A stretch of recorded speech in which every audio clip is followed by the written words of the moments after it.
خیر مقلدین کہتے ہیں کہ حدیث کی کسی کتاب سے ترک رفع دین ثابت کر دیں اور معتبر کتاب کا حوالہ دے دیں۔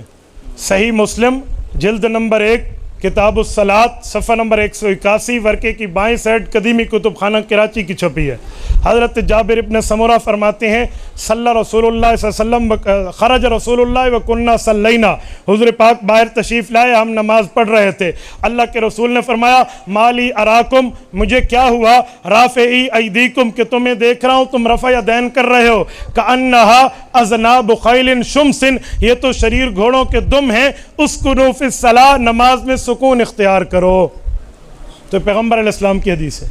جب آپ یہ حدیث پیش کریں گے غیر مقلد ایک دو باتیں کریں گے، وہ کہیں گے اس حدیث سے اگلی حدیث دیکھو، ادھر سلام کا لفظ لکھا ہوا ہے، آپ انہیں کہنا ہم نے اگلی حدیث سے استدلال نہیں کیا، اس حدیث کی بات کی ہے۔ تو وہ کہے گا اگلی حدیث، اسے کہے جی قل اعوذ برب الناس والا مسئلہ قل اعوذ برب الفلق میں نہیں ہوتا، اگلی حدیث اور ہے، یہ حدیث اور ہے، اس حدیث میں سلام کا لفظ نہیں ہے، جو سلام والی ہے وہ اگلی ہے، اس حدیث پر بات کریں۔ اس حدیث میں پوری نماز کا لفظ ہے جس میں رکوع بھی شامل ہے، سجدہ بھی شامل ہے، سلام بھی شامل ہے۔ ٹھیک ہو؟ دیکھتا ہوں کہ رافعی ایدیکم، تم اپنے ہاتھوں کو اٹھاتے ہو، کأنہا اذناب خیل شمس اسکنوا فی الصلاۃ، جس طرح کے شریر گھوڑے اپنی دموں کو حرکت دیتے ہیں۔ کسی نے آئمہ نے یہ حدیث ترک رفع یدین کے والے سے دلیل ہے۔ دیکھیے حضرت جابر بن سمرہ نے جو بیان کی گھوڑوں کی دموں کی طرح ہاتھ مت اٹھاؤ، اب یہ ظاہر نہیں ہوتا اس حدیث سے کہ وہ ہاتھ کب اٹھا رہے تھے، کس موقع پر اٹھا رہے تھے، نماز کا وہ کون سا مقام تھا جہاں پر وہ ہاتھ اٹھا رہے تھے۔ تو اسی کا جو اگلا ترک ہے اسی سے یہ ثابت ہو جاتا ہے کہ وہ کہاں اٹھا رہے تھے، لیکن یہ ہم یہ دیکھیں یہ حدیث ہے اور یہ اس کا اگلا ترک یہاں پر لکھا ہوا ہے، اور وہ بھی حضرت جابر بن سمرہ سے ہی ہے، جن سے پہلے تھا انہی سے دوسرا ہے۔ اب آپ دیکھیں حضرت جابر بن سمرہ کا بیان ہے کہ رسول صلی اللہ علیہ وآلہ وسلم کے ساتھ جب ہم لوگ نماز پڑھتے تو نماز کے اختتام پر دائیں بائیں السلام علیکم ورحمۃ اللہ کہتے ہوئے ہاتھ سے اشارہ بھی کرتے تھے۔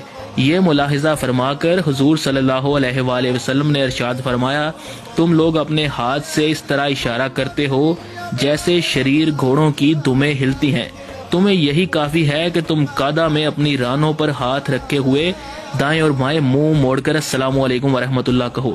یعنی بڑا آپ سمجھ لیں کہ ظلم ہے عوام کے ساتھ کہ ان کو یہ حدیث رفع یدین کے متعلق بتائی جاتی ہے جب سے اگلے ترک میں ہی وہ ثابت ہو جاتا ہے۔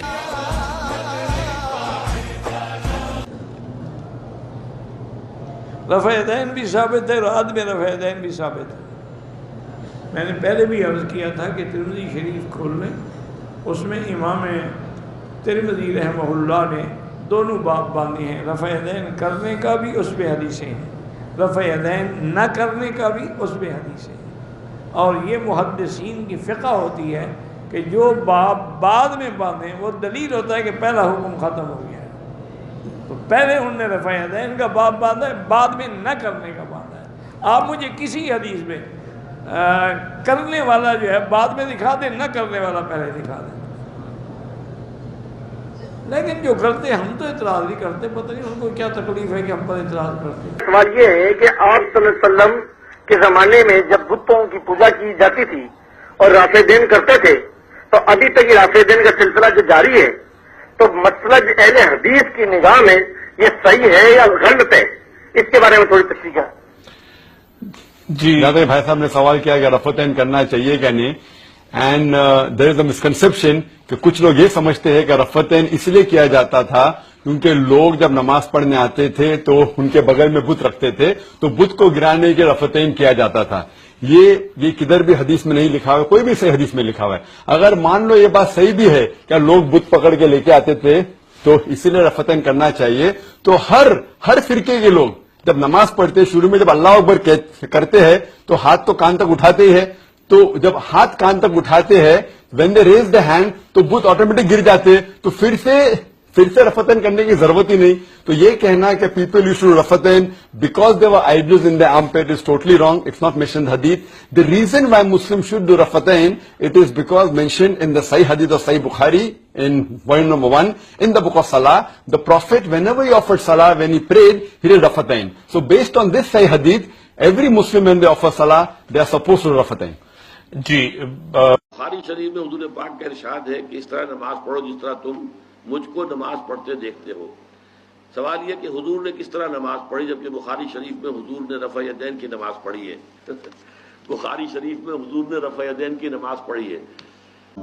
میں رفع الیدین کے بغیر نماز پڑھتا ہوں، کیا میری نماز ہو جاتی ہے؟ جس سنت کے مطابق نہیں ہوتی ہے۔ میں وہی کہوں گا جو حضرت حذیفہ ابن یمان نے کہا تھا کہ اگر تو اسی طریقے سے نماز پڑھتا رہا، صحیح بخاری میں حدیث ہے، ایک شخص بڑی تیزی سے نماز پڑھ رہا تھا، رکوع اور سجدے صحیح نہیں ادا کر رہا تھا، تو کہا کہ تو اگر اسی طریقے پہ مر گیا تو اس طریقے پر نماز پڑھتا ہوا نہیں مرے گا جو اللہ نے محمد کو دیا تھا صلی اللہ علیہ وسلم۔ میں بھی آپ سے یہی کہوں گا کہ اگر آپ نے رفع الیدین نہیں کیا تو آپ اس طریقے پہ نماز پڑھتے ہوئے نہیں مریں گے جو اللہ نے محمد صلی اللہ علیہ وآلہ وسلم کو سکھایا تھا۔ ایک حرف نہیں دنیا میں کہ رفع الیدین آپ نے منسوخ کر دیا۔ بھائی یہ ترک بھی جو ہے نا کہ اگر کوئی چھوڑ دے نماز ہو جاتی، یہ بھی سوراخ میں سے ہاتھی گزارنے والی بات ہے، بہت مشکل ثبوت ہے اس کا۔ کوئی اس روایت کو صحیح کہتا زیادہ، اس کو بھی غلط کہتے ہیں ابن مسعود کی رضی اللہ تعالیٰ عنہ۔ اس لیے یہ گزارا کریں نہ کرنے والے کہ ان کے لیے تھوڑا بہت پاؤ رکھنے کا ہے ٹھکانہ، الٹا حملہ کرتے ہیں ہماریہ پر، ٹکر لیتے ہیں۔ 22 صحابہ کرام سے صحیح حدیثیں آ رہی کہ رسول اللہ رفع الیدین کرتے تھے، صرف ایک روایت اور بھی کوئی کہتا حسن ہے کوئی کہتا ضعیف، اس کے سارے اتنی بڑی جنگ لڑ رہے ہیں۔ جے تسی ایک سنت کر نہیں سکتے ظالمو بہانے کیوں بناؤ جے پہلا ہوں صرف رفع الیدین ہٹ گیا؟ اور تمہیں یہ بھی شرم نہیں آتی بیال حدیثاں نہ تسی بغض رکھو؟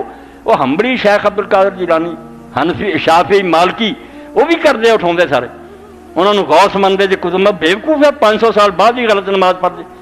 بکواس نہ کرو۔